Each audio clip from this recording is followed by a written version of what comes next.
Phone బియ్యం ready చేసుకుందామండి. తాలింపు పోపు గింజలు, ఆవాలు, జీలకర్ర,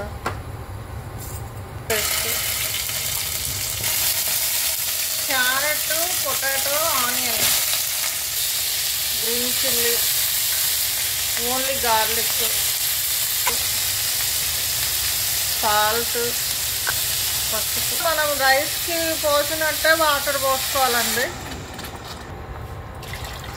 అన్నం వండుకునేటప్పుడు మనం నానబెట్టుకుంటాం కదండి, ఒక 10 minutes నానితే రైస్ ఈ విధంగా బియ్యము నీళ్లు మరిగేటప్పుడు వేసుకోవాలండి. మీ ఇష్టం, బియ్యంలో శనగపప్పు అంటే శనగపప్పు, కందిపప్పు, పెసరపప్పు మీ ఇష్టం ఏదైనా వేసుకోవచ్చు అండి. నేనైతే పెసరపప్పు వేసానండి. ఈ పోన్ బియ్యంకి కాంబినేషను లెమన్ అండ్ ఘీ అండి. చాలా టేస్టీగా ఉంటుందండి.